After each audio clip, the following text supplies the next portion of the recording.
The following program was made possible by the generosity of those who have determined to hold fast to the true Roman Catholic religion, as expounded by the Roman Catholic Church before the disasters of Vatican II and the so-called New Mass.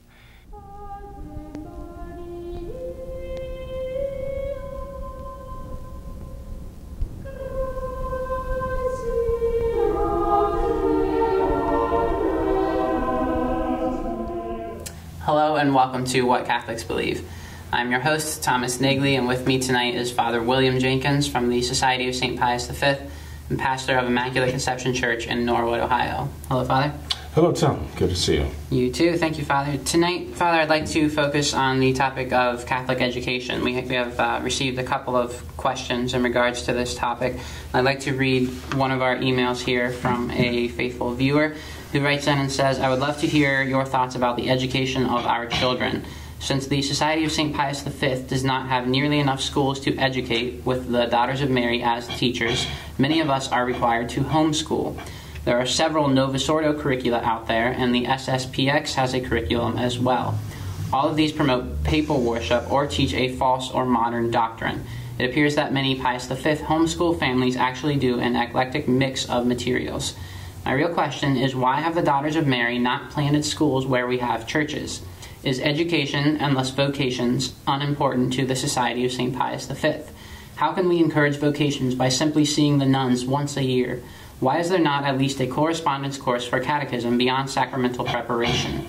If you ask 100 Society of St. Pius V families what is the best way to teach X, you will get 100 different answers. It simply doesn't seem to be unifying. I'm currently a homeschooling mom, just curious as to why there are so few schools, one in New York and one in Minnesota with the nuns. I believe the Ohio school has lay people as educators. Thank you for the very edifying show. We listen as a family to many of the shows. Well, good, and thanks for sending in the email. Yeah. That's a series of questions and series of observations. So, how long do we have, Tom? I'll talk maybe we could take that statement by statement. Sure, we can do it. First of all, I would just say, though, that, of course, vocations are ultimately important, right? Top priority. And the education of the children, top priority of the Catholic Church, top priority of all of us, certainly of the parents, and certainly of the clergy and the religious as well. But in order to get straight on an answer to this question, first of all, it's necessary to make it clear that the Society of St. Pius V is not the Daughters of Mary, is not the Congregation of St. Pius V, okay? Those are three separate entities, okay? They work together, but they're not identical, okay? So the Daughters of Mary do have schools in Minnesota and in New York, and they are conducted by the Daughters of Mary, not really by the Society of St. Pius V. We consider them St. Pius V schools, but when you say Society of St. Pius V, you've got also the Congregation of St. Pius V, which is a separate entity, and it is, shall we say, its operation is something separate too. So we don't have control, the priests of the Society of St. Pius V don't have control over the Daughters of Mary, nor should they, really. And the Society of St. Pius V does not have control over the Congregation of St. Pius V. They're set up as a separate entity to meet a very special need, okay? And the Daughters of Mary and the Congregation of St. Pius V are so constituted that they send out their members to teach schools and staff missions and parishes. They send them out in groups of 3, 4, so that they can live in a religious community. Okay, so the priests of the congregation and the sisters of the Daughters of Mary actually are bound to living in community and to have the community life of the divine office and all the other benefits of the Catholic community life, the religious life of a Catholic religious community. The Society of St. Pius V doesn't have that restriction, We go back to the days when the Novus Ordo would come in, and people everywhere were crying out for the traditional faith or traditional Mass. And we had to be like the light cavalry. We just had to go wherever was necessary and travel wherever, sort of like the missionary priests of old, And so, if one were to examine, for example, the early history of the Catholic Church in the United States of America, they'd find the missionary priests did arrive.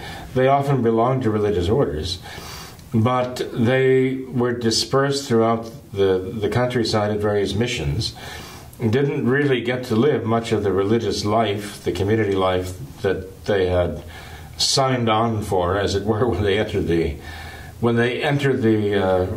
community, whether it be a congregation or a religious order, such as the Jesuits with the North American martyrs. They had to lead some very solitary, very rugged, pioneering kind of lives out there. The Society of St. Pius V came into being as, part of that arrangement, where we just had to go and travel wherever we could, as much as we could. Sometimes we'd be offering Mass on Sundays in 4 different states and 5 different missions, and beginning even at a Christmas midnight Mass in one state and ending up in another state 1,000 miles away, beginning another Christmas midnight Mass, but to end Christmas Day in another time zone. So the congregation was not basically set up to have that kind of life.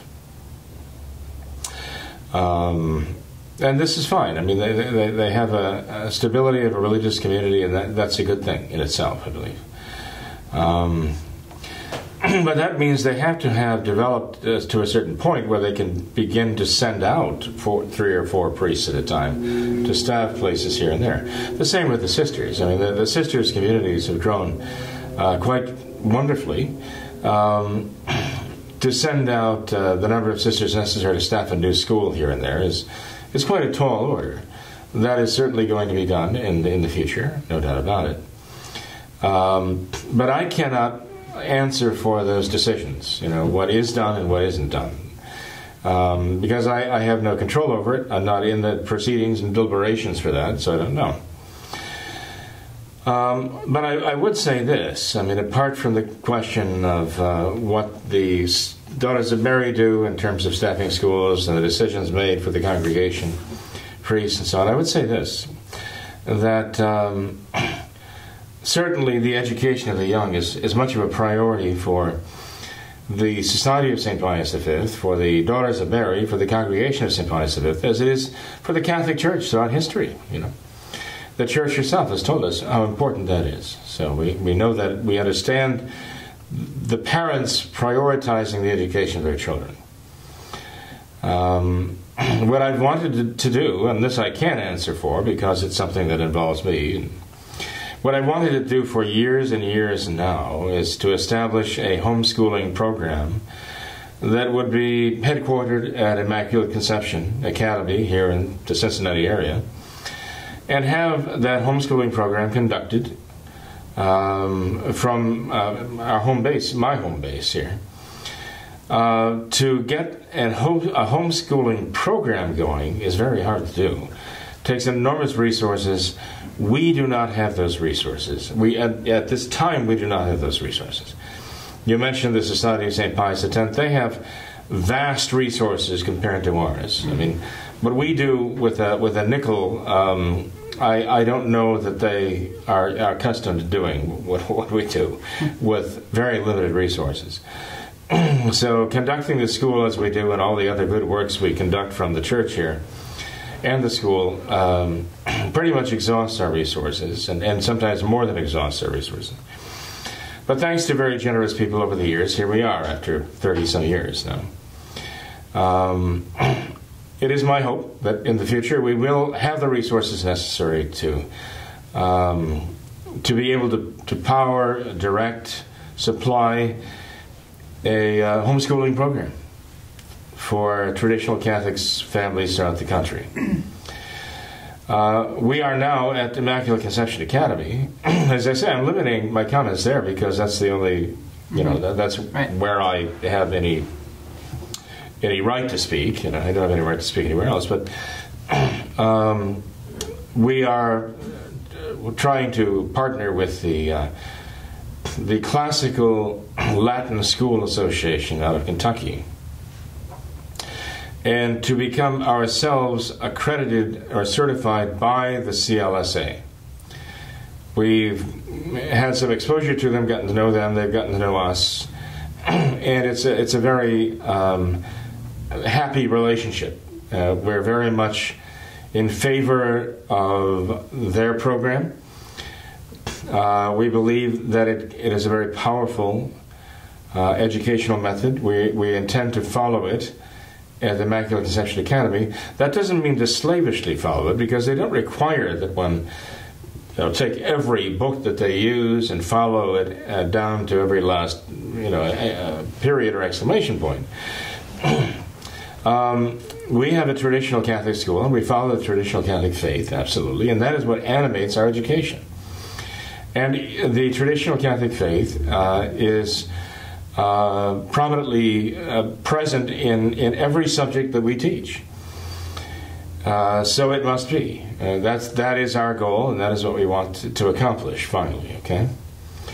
It's not something that you simply wave your hand and it automatically happens. It takes a lot of effort to make it so. But that's our goal. We've been adopting the classical program more and more because it is the tried and true program.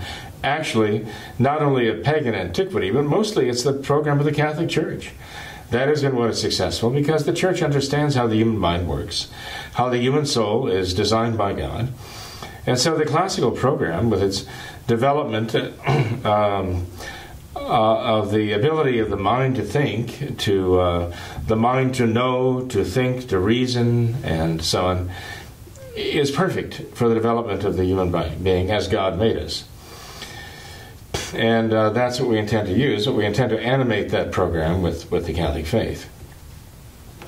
That doesn't mean that we're able to do that. I mean, it would take a saint to be a perfect educator. And you'd have to have a school of saints to be the perfect school, right? So no one here is claiming to be a saint. We're aspiring to sanctity, of course, but the more we aspire, the more we realize we're very far from that goal. So in any case, it's a work in progress. What I would like to do, finally, after all these years of dreaming about this, and actually taking some steps in that direction, but finding it not possible to follow through to completion in the past. What I'd like to do is secure the accreditation or the certification of the Classical Latin School Association and begin to, in earnest, I guess you'd say, craft or develop a homeschool program. Sure. And what that probably is going to require is that we begin to build from the ground up. To simply create a program out of nothing is beyond our powers. Only God can create out of nothing. But to begin to develop a program that will progress year by year by year, starting with the early grades, and to go from there, and to build up a sufficient clientele so that it can begin to pay for itself. Well, that might be possible. God knows whether it could work.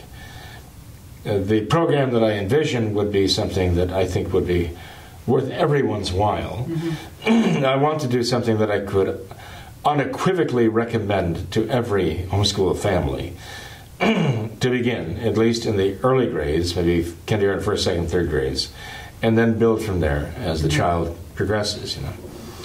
But quite frankly, Tom, one of the things that stopped me is not only manpower and woman power, because women power is very important in this endeavor. Is I just haven't seen a full slate of materials that I think would be just right in itself, without requiring revisions of some kind, supplementations of some kind. And I just haven't been able to do that myself. Right. We have a valiant first grade teacher who does a wonderful job. We've had a valiant first grade teacher for many years before her who did a wonderful job. But they're the type of people who give so much, unreservedly, day by day to their children. It's not as though they have a lot of, shall we say, spare time to go beyond what they're giving in the classroom, you know. You'd almost have to find, as educators whom you're not employing in the classroom, like a separate faculty almost, to care for this distant school. Right.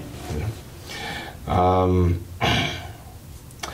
So anyway, to show that we're serious about it, though, I mean, we did acquire electronics at some point for the sake of enable us to record classes that are being given, cameras in the room that would follow the teacher in the room.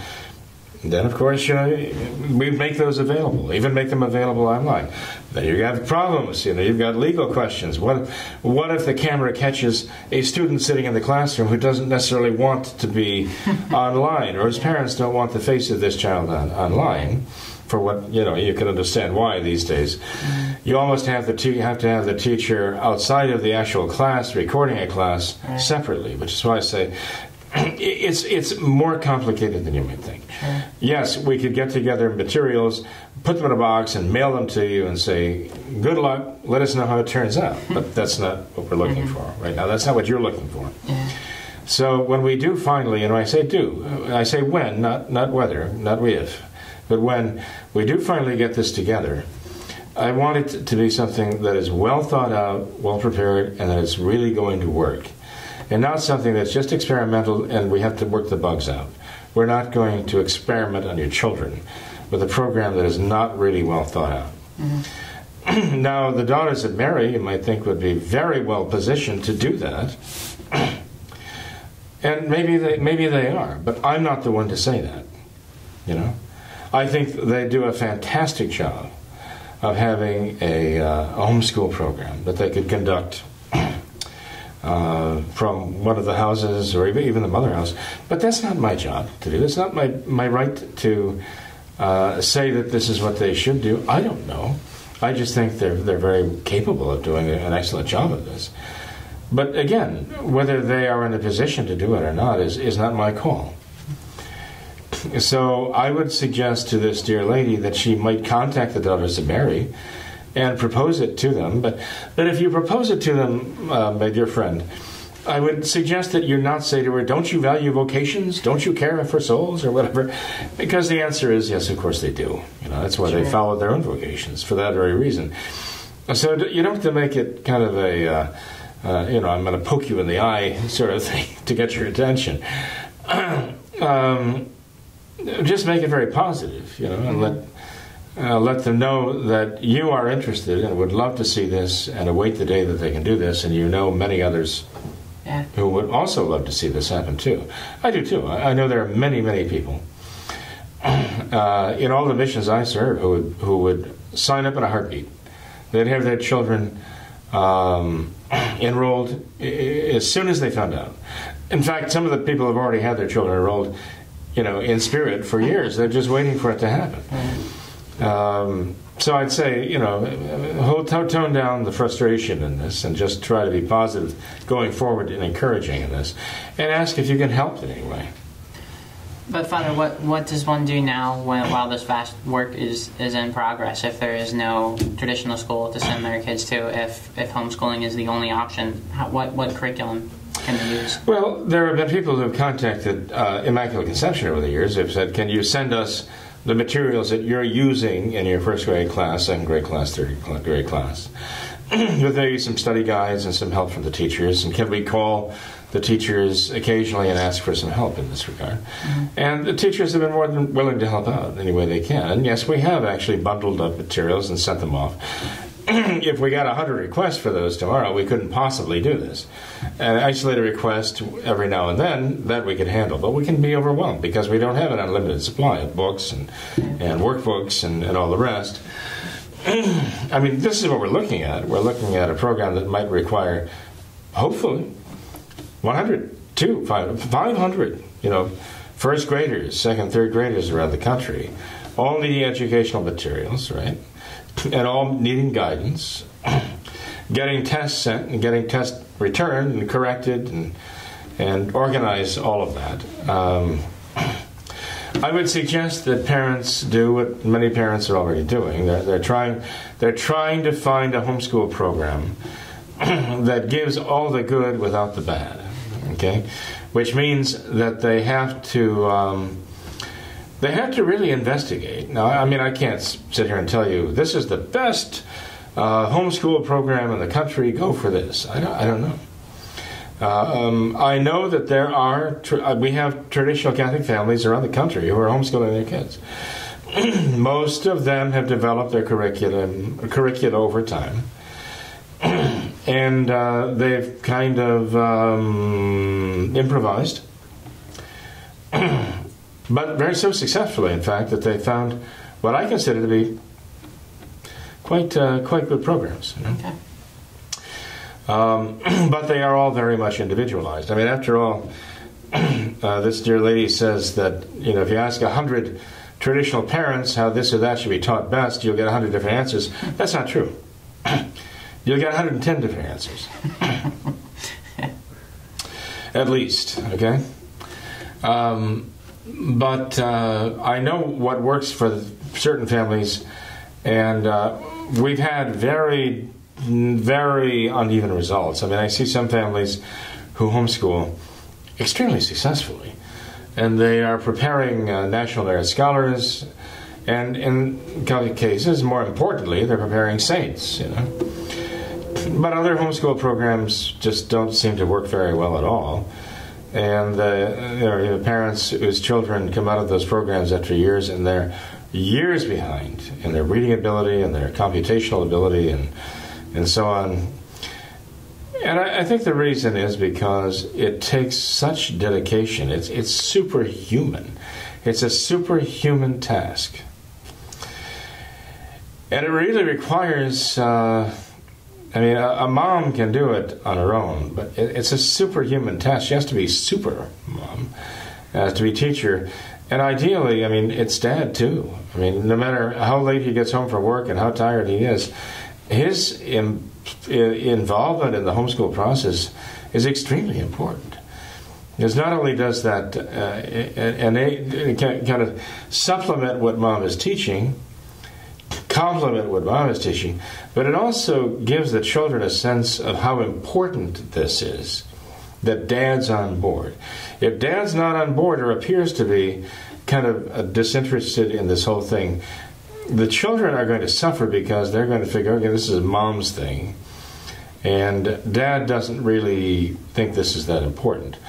But so dad's involvement is very important. For example, with prayer, usually mothers are the agents who teach their children the words of the prayers. But that's not the same as teaching the children to pray. Because the time comes in the child's life when the child has to not only know the words, but has to realize the importance of prayer. And when the children see their dad praying, that really magnifies in their minds the importance of this. Not that they say that their mother's praying is not important, but their dad praying also adds to it a dimension that they don't have otherwise, and really, really drives home the point. This is important. This is important. Mm-hmm. We should do this, especially with boys. That's indispensable with boys. So, and the same with the homeschooling program. I haven't reviewed the homeschooling programs. There are others who have. I would like to hear from some of our readers, some of our watchers and listeners, their thoughts about homeschooling programs. You know how when you see whether they have a 5-star rating and you get 3.5 stars or 4 stars or whatever. I don't know that they rate these homeschool programs this way anywhere. I have no idea. And even if they did, it would depend on what the individual rater is looking for in the program. You know, they might not all be looking for the same thing. One of the best things that I think we could do to start with, and again, this is in the back of my mind, how do we get off the ground? How do we start this thing? Would be to start a homeschool religion program. Because what I'm hearing from homeschool parents is, okay, I've got a program, we've got good math, we're using the textbook, we need Saxon or whatever else they're using that they think is successful. We've got a good reading program, we've got good grammar program, my kids are learning to diagram, and they're and so on. They're learning to write well, but what we're not getting is a good religion program with this particular homeschool. You know, as she says, right? We're getting like poetry, worship. Francis, for example, no matter what he says, even when he says blasphemous things, that God cannot be God without man, and there is arguing among the persons of the Blessed Trinity, although outwardly they try to show unity, there's no unity within them. I mean, these are all blasphemies. And of course, if you have a homeschool program that tries to, in any way, justify, let alone lionize or canonize these things, even just try to justify or ignore them, you've got a problem. It's not honest. So if we could get a homeschool religion program that people could use to incorporate into their homeschooling program, right there I think you'd have an excellent endeavor. Right? Maybe we can get that going early on. I don't know. Maybe you can help with this. But I want the parents, such as this dear lady, to be of help to us and give us an idea of what they see is most needed out there, and in what form. Mm-hmm. You know, if they want video programs online, can we do it through this program? You know, have a course of study through this program. We do have the catechism, the brief catechism for adults, treated online. Could that be helpful to them for, let's say, their high school kids? If it could be, and they would have their high school children watching those programs as part of their religious program education, then tell us what of the programs needs to be supplemented, what needs to be changed, whether they hit the mark, whether they're good educational tools for a high school student or not. And give us some guidance in this, you know, because we just don't know this all a priori. Mm-hmm. We need to get some constructive feedback from them. So I'd say the voices of people like such as this lady are very important. Father, I would like to ask, does the church have a preference between homeschooling and attendance at a traditional, some sort of traditional academy or something? I've heard it said before in the past that the church traditionally supported homeschooling, was in favor of homeschooling because of the structure of society. Parents typically didn't go out to their jobs, didn't go out to work, didn't leave the house as much as they do now, such as in America, where we have at least the one parent, sometimes two, both the parents will actually go out and leave the house and work, and so they're not home as much. So only since society kind of took this path, only then has attendance at traditional academies and schools become more prevalent. How would you respond to that? Well, the Catholic Church was the educator of Western civilization, right? And even the enemies of the Church have agreed with that and the importance of it, you know. And you know, you'd see not only the Jesuit universities of the 1600s, 1700s, and so on, but where even the enemies of the Church would continue those, even after the Church had suppressed the Jesuits. Catherine the Great of Russia and Frederick the Great of Prussia kept the Jesuit schools operating in their non-Catholic countries because they saw the importance of them for the education of their subjects. You know? But you find St. Thomas Aquinas in the early 1200s, at the age of 6, being taken to Monte Cassino to enroll there with the monks to study. I mean, what you just said on the face of it is not exactly accurate, because, and I know you're just repeating what others say, because, I mean, in former times, the universality of mankind, children were not educated. They didn't go to school. It's true because they might not have schools to go to, because their job was simply to learn how to churn butter, how to spin cloth, how to, thread, how to take care of the livestock, that kind of, this is what they learned to do, to grow into the trades of being a blacksmith or a cobbler or whatever they had to do. This is how they made their living. They didn't have a lot of book learning. Many of them grew up, they didn't know how to read. But actually, as it turns out, they made a good living. They got married. They have families of their own. They listened to the sermons. They went to the church. They saw the Bible depicted graphically in the beautiful paintings and the stained glass windows all around them. They didn't even need to read the words because they had the picture Bible in the interior of the church all around them, even on the ceilings, right? And they were very intelligent people. It's not that they were foolish, stupid, ignorant people. They actually had a lot of very, very common sense and had some very deep thoughts, these people. Deep thoughts about God, deep thoughts about their fellow human being, deep thoughts about society, and so on. So, it would be a mistake to say, well, gee, they didn't have the education we have now, so how could they be smart, They were in many ways much more smart, much smarter, and had much more common sense than, well, look at the highly educated today. Yeah. And it's as though, what can you say about them? It's sad. It's really sad. Some of the most highly educated people you meet with today could not even hold a candle against a caveman, even daily survival. Sorry, I don't mean to offend the caveman either, but the point is, education today is not really education at all in many cases. But the church's understanding of education for many, many centuries basically came down to the children who showed great promise and who were being educated to be leaders in society, who were going to go into military careers, and often the firstborn son would go into a military career, the secondborn son might go into an ecclesiastical career. But when they came from noble families, they were being educated to be the leaders of the society. As St. Thomas Aquinas was from a noble family, and he was sent to Monte Cassino for the sake of assuming his role in society as a member of a noble family, have the powers of leadership and governance and so on. And these are the people who were worthy of, they deemed who needed the education beyond merely learning the trade to support the family. And they went off to study with the monks. They went off to study with the nuns. And they became scholars. Our very term cleric, clergyman, right? We call a clergyman a cleric or a clerk in England. Well, a cleric gives us the same, it comes to the same root as a clerk. And a clerk was somebody who could keep written records, who knew how to write, knew how to tabulate and computate. It was an educated person, and who kept the records of society and knew the statistics governing the society, and they were in the employ of kings and princes and the church itself.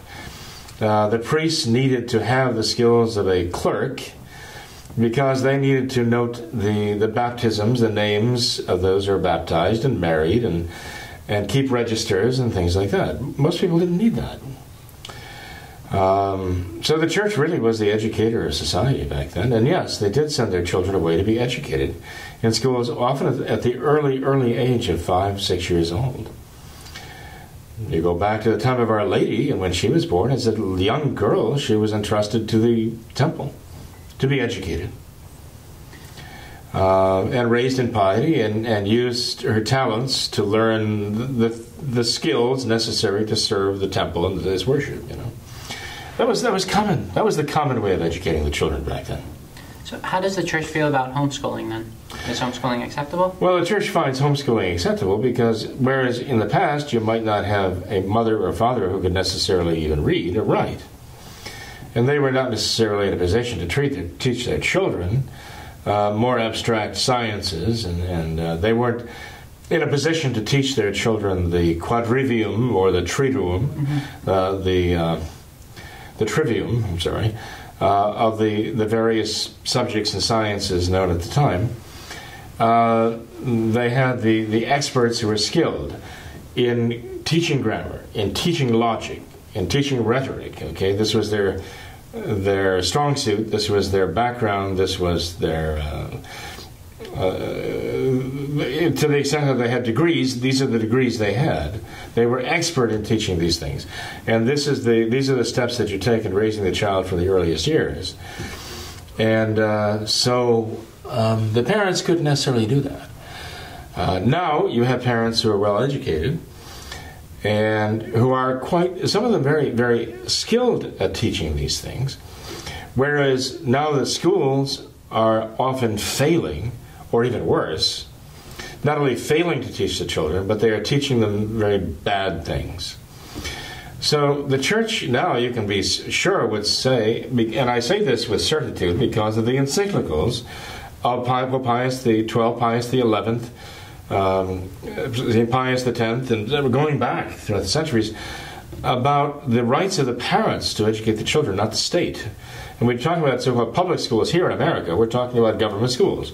When you talk about private schools in England, you're basically talking about, as I understand, the public schools here. You know, I think public schools, it's somehow reversed. The terminology is reversed there, and I used to know this better, but my brain is atrophying. But anyway, the question is, what do you do when the schools are failing, but the parents now have the necessary knowledge to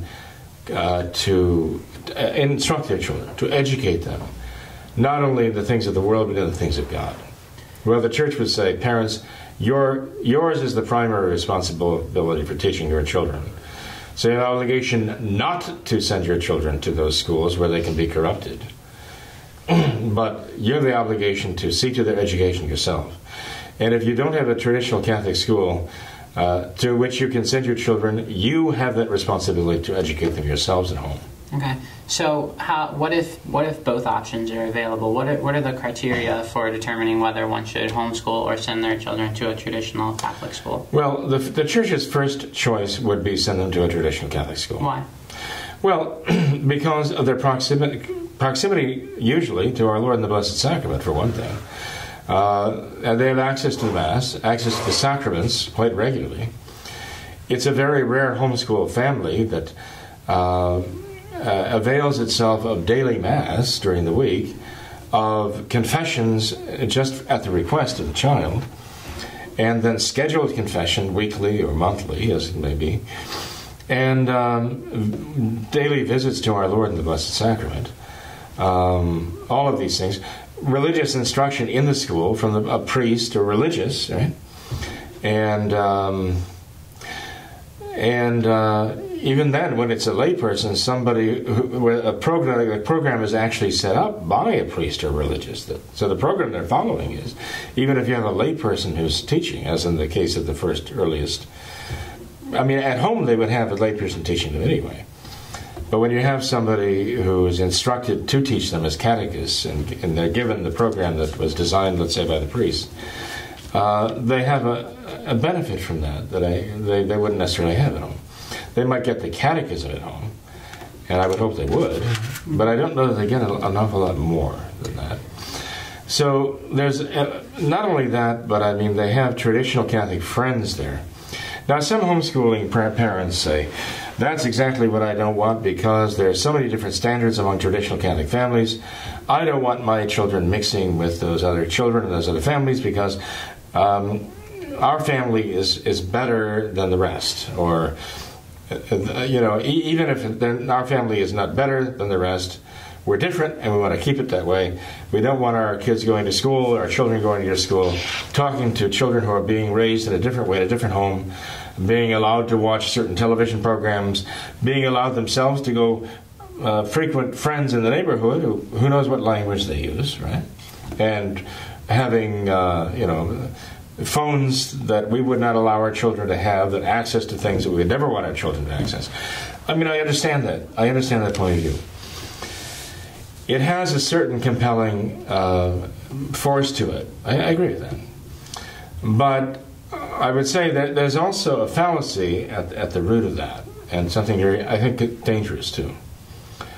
And that is, well, yes, we do want to shelter our children to a certain extent. We have to realize we can't shelter them from everything. And what we need to do is essentially what St. John Bosco did.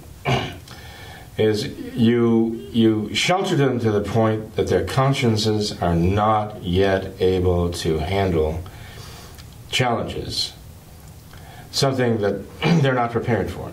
But while you're doing that, you have to be preparing them to deal with those challenges. If you shelter them so much that they leave your home and they are not prepared to deal with those challenges, they're going to be swept away by the world in no time. The question is, how do you prepare them to deal with those challenges? Well, often dealing with other people is an important part of that. Dealing with other people, other people's children. Learning how to take a stand, have the strength of character to say, this is right, this is wrong. I'm making the right choice here. I mean, we all have to learn that sometime. Every child has to learn that. And frankly, it's a matter of being tried in the crucible. And for many people, learning the hard way, you know. So I think some of the traditional Catholic homeschool parents have the idea, if I can just keep my children out of the water for so long, then when the time comes, I can just throw them in the deep end and they're automatically going to swim. And it doesn't work that way. They have to be able to negotiate these difficulties, recognize the dangers, make the right choices, take a stand, learn how to take a stand. If they don't do that, they're going to be in serious trouble. And what better way to do this than when you have the church and the school and the faculty all united in working together toward that end. Mm-hmm. And in the homeschooling process, automatically that connection is weakened in a sense that it's not absent, but it's not there the way the church actually envisions it. Mm-hmm. And Father, I would say that frequent access to the sacraments would also be a huge help in that direction as far as preparing your conscience for that. There's one final objection that I would like for you to address here, and that's this idea of traditional Catholic schools having an unhealthy amount of structure. So, for example, let's say a child has math class from 10:05 to 10:50. What if during that time frame the child doesn't want to learn math? They're not interested in learning math at that time, but maybe at another time they would be a lot better suited to learn math. Or what if they want to learn math in shorter increments? Or what if we allow the children to have more freedom and more flexibility to explore the things that they wanted to learn and not have this rigid structure where they had these set times where they had to learn these set subjects? What if we allow the children more freedom, more flexibility to explore things? Well, there are programs that do allow that, freedom to experiment, to kind of follow their own interests. I mean, the Montessori system kind of tends in that direction. There are other programs, but most of them are they're successful in the young childhood age. Because, let's face it, I mean, despite the fact that you find, yeah, there is value in that. There really is value in that. I understand that. But, you know, again, we all have to learn that life isn't like that all the time. That there are times when you just have to get the job done whether you feel like it or not. You have to grow up. And you don't want your child growing up into, okay, maybe when you have a 4 or 5 or 6 year old child, I mean, that's nice, okay? They learn, they love to learn, they experiment, that's wonderful. I personally favor that myself. But at what point does it have to come in the child's life? And I think you'd agree it has to come in every child's life, when the child can sit down and actually get the work done, whether he particularly feels like it or not. You know? What age should that be? Well, it depends on the maturity of the child. But it is also a demand you make that helps the child to mature, too. It's not just as though, let's wait until the child is ready to do that, because most children are never going to be ready to do that. There comes a time when you have to introduce that idea into their lives that, well, you know, mommy and daddy have to take care of certain things when they can. They don't have the right to do, or the power, or the flexibility, or whatever, to do whatever they feel like at any given moment. Like mommy says, I don't feel like cleaning Washing your clothes? No, when I feel like it, I'll get around to it. Mommies don't do that. Daddies don't say, well, yeah, I know you need to eat, and for that reason I need to make money, and I'll make some money when I feel like it. Right now, I'm going bowling with my friends, or I'm sitting watching the ball game or whatever. Moms and dads don't have that flexibility. They had to learn somewhere along the line. That doesn't go in the real world, so to speak. So the child, again, has to learn to do that. And the only way the child's going to learn to do that is if you require the child to learn to do that. So what you need to do, I think, as a parent, is for those early years, fine, let the child explore. Explore with the child. Encourage the child to explore. But as the days, not just the years go by, or the months, but as the weeks and the days go by, be introducing more and more the idea there are certain things we have to do at certain times, and we have to do our best with what we have and however we feel at the moment. To begin to form the ideal of the child's mind darkened by original sin and given over to self-will and the passions, to get the idea into the children's mind, we have to discipline ourselves. Discipline is something extremely important, and even discipline is something absolutely necessary. You're not going to survive without it. You're not going to save your soul without it. The message of do what you want when you want, we'll wait until you get around wanting to do what we want you to do, is a way to send a child to hell. So you have to inculcate in the child's mind the necessity of being under some kind of law, the necessity of disciplining his own will, his own curiosity, his own passions, and get him used to the idea, there are certain things we have to do whether we want to do or not, whether we feel like we're ready to do them or not. If my mom tells me to go clean your room, I cannot just say, yeah, okay, and when I feel like it, I assure you I will, when I feel like it. That doesn't work. Why would that work in the matter of applying the mind in education too? So, again, that's, I think, a strong suit of the school as opposed to the homeschool, because it's too easy in the homeschool to never get beyond that mode of doing what you feel like when you feel like doing it, and not pushing it. Because it's easy to have the undisciplined mind come out of that. Again, there are certain parents who are very, very good at disciplining the minds of their children, but not all. And that's why I think some programs of homeschooling are very successful, others are not. Sure. It often depends on the personality of the child, too. But you don't want your success or failure to depend on whether your child is, let's say, the ideal candidate for a homeschooling program, and those who are not just don't make, they never escape the need for, being in the snowflake environment. Again, I mean, if the children go to a school, they do have a certain regimentation there.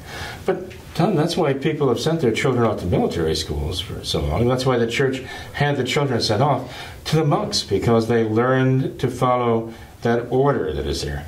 And if there's one thing children need to be able to think rationally, it is order in their lives. This is something that not every homeschool program is going to be able to give them. Sure. They need to have a very ordered existence to see the rationality and the logic and the regularity of things, to begin to put it together in their minds. When do they need that? When they're a month old. They need to live in this world long before they reach the age of reason. It's what helps them reach the age of reason, actually, that ordered experience, not living in chaos and disorder and whatever comes next. So I think the school environment helps with that, if the school is conducted properly. Okay, I mean, you can get schools where there is no order reigning. You can get schools where it's the iron-clad fist, no allowances for children being children. But there is a real balance there that is beneficial for the child to learn the benefits of charity, justice, being reasonable, but also that there are certain expectations of the child that the child really has to live up to. Reasonable expectations for the child's ability at that time. And the child also has other classmates who are also involved in that same process. And that itself, I mean, the child is not isolated. The child can have certain friends, and they're kind of going through this experience together. And that can help reinforce this idea too, you know, and make it not as though I'm isolated, I'm an independent agent here, just doing this on my own and my own family, and like we're our own planet. But having friends they can also experience that with are very important to encourage them and reinforce that. So there are homeschool environments that are really good. And I've seen them produce wonderful results, intellectually and spiritually. There are certain school environments that I know are not so good, okay? For one reason or another, okay? It's not automatic that one is perfect, the other is very imperfect, okay? But I have seen... If I were given the choice between what I would consider the perfect homeschool environment and the perfect school, like church school environment, okay, let's put it that way, I would say the homeschool environment is a wonderful and powerful tool. But even that will come to the point at some time in the child's training when the church school environment is where they need to be. At some point, that's where they should go. Now, whether that's at like 3rd grade, 5th grade, 7th grade, 11th grade, it depends on the child and what good they're getting at home. And that depends very much on the temperament of the child. So there might be a child who comes through successfully a homeschool program and gets to be in 7th grade, and the parents say, okay, you're at the point now where you need to move on to the church school, because there are certain things that they can teach you there that I cannot teach you here, and certain things you need there. But that child's younger sibling might get to the 5th grade or whatever, and the parents might say, no, or 7th grade, they would say, no, you're staying here, okay? We're going to play this out and see with your temperament and so on, whether maybe by the 9th grade that would be a good transition for you. Mm-hmm. Again, you know, the parents are the ones who have the responsibility for knowing their children. And, you know, reasonably, and not only reasonably, by the grace of God, knowing what is the best move for them at a given time. But again, I would say that at some point in the child's learning, they have to move out of the home and into the church school to really maximize the benefit of even what they got in the homeschool. Mm-hmm. Well, this has been great, Father. I think it's been really fascinating, and as you know, I have two toddlers at home and another one on the way. So before I know it all, they are very, very bright, mm-hmm. and absolutely darling children. Yeah. You probably would agree with me in that. Yeah, just like reluctantly, just like their mom. Just like their mom. Yeah, take that to the mom. And I think some with their dad too. Yeah. But and I'm sure they have a very blessed future in heaven. But getting them there, that's the challenge. Yeah. Well, we'll see what happens. You've got work to do. Yeah, that's true. Well, anyway, Father, thanks for being here tonight and for answering all those questions. Hopefully we've answered our viewer questions. I hope so. I'd sure like to hear more. Definitely. We can do that. Thank you. Thanks to all of our viewers as well for watching this episode of What Catholics Believe. Until next time, we ask that you all remember the words of Our Lady of Fatima, to consecrate yourselves and your families to the Immaculate Heart of Mary, and to pray and do penance. Thank you, and God bless you.